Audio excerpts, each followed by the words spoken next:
En esta última parte vamos a hablar de algunos elementos que tienen que ver con la historia de las mentalidades en la Edad Media y fundamentalmente quiero tratar un tema del cual ya vieron algo en la lectura de la semana pasada y es lo relativo al amor, matrimonio y las mentalidades en la Edad Media y quiero particularizar este elemento teniendo en cuenta que es tan solo uno de los tantos aspectos que revelan la multiplicidad de posibilidades de mentalidad en la Edad Media y sobre todo cómo esto se convierte en un periodo donde está comenzando a fortalecerse esa experiencia o esas experiencias con respecto a la cristiandad. O sea, no todo está definido, sino todo tiene un proceso, la moral sexual, la moral matrimonial, la idea del cielo, la idea del infierno. Todos estos elementos tienen un proceso de evolución de al menos 10 a 12 siglos, de modo que el siglo XIII va a ser, el siglo XII y el siglo XIII va a ser un momento definitivo para concretar muchas de las experiencias culturales que nos llegan hasta nuestros días.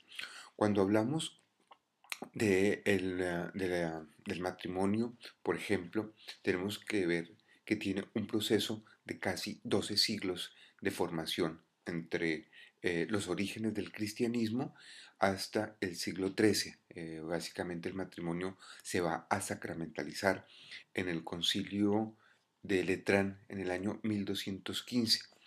Durante esos 12 siglos que distan entre este concilio y la formación de la cristiandad primitiva, hay muchos debates en relación a cómo poder sacramentalizar, cómo volver sagrado aquello que es el pecado por excelencia, la unión sexual. De esta forma, hay una serie de características y de discusiones que van a conformar parte de esta tradición cristiana occidental con respecto a los usos de la sexualidad. Básicamente quisiera hablar de 7 problemas centrales cuando hablamos de la moral cristiana en la tradición cristiana primitiva. No tiene un discurso claro y continuado sobre la sexualidad. Como son textos de diversos orígenes y escritos en una etapa, digamos, un poco larga, hay diferentes actitudes frente a la sexualidad. Por ejemplo, Pablo, que es el que más se va a utilizar durante la tradición, durante la formación del cristianismo, eh, le incluye a la virginidad y la continencia sexual dentro de un discurso apocalíptico. Los siglos siguientes, ¿no? Hay diferentes actitudes. Por ejemplo, para Tertuliano, la virginidad garantiza el ascetismo. Em, para otros, para otros padres de la iglesia y primeros teólogos como Cipriano y Metodio, eh, la virginidad asegura el retorno a los orígenes, es decir, al momento como vivieron los primeros padres, Adán y Eva, en el paraíso. Es decir, la virginidad y la castidad es lo que rememora el momento de la inocencia antes de la caída. En este sentido, durante los primeros 3 siglos hay un gran debate con relación a los usos de la sexualidad y debido a las condiciones en las que vive el Imperio Romano, básicamente lo que comienza a definirse a partir de la influencia de las ideas estoicas y platónicas es que el cuerpo se debe espiritualizar.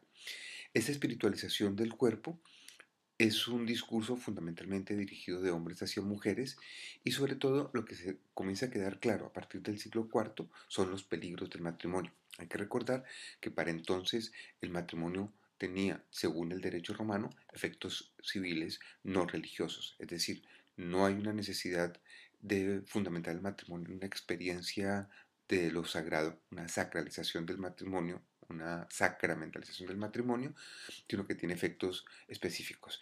Esta es la relación que existe entre matrimonio y patrimonio, pero aquí lo que se trata fundamentalmente es de cómo disciplinar los comportamientos sexuales y sobre todo cómo canalizar dentro de una perspectiva cultural. La cristiandad toma distancia frente a la sexualidad de una época muy temprana. Esto comienza a montar un discurso muy definido sobre los peligros del matrimonio y en esto muy relacionado con la idea de la maldad de la mujer. Esta imagen, por ejemplo, de la Eva tentando a Adán, una imagen que va a ser repetida consistentemente, fundamentada sobre la muerte como lo ven en, en las raíces del árbol, es una ideología que está acompañando la tradición cristiana al menos desde el siglo IV.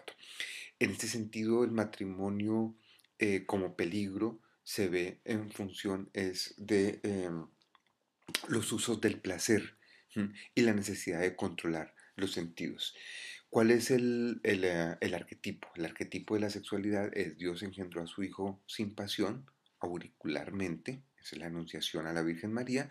Por esta razón hay una negación del placer como un elemento natural o connatural a la condición humana. Se trata de negar fundamentalmente esa condición.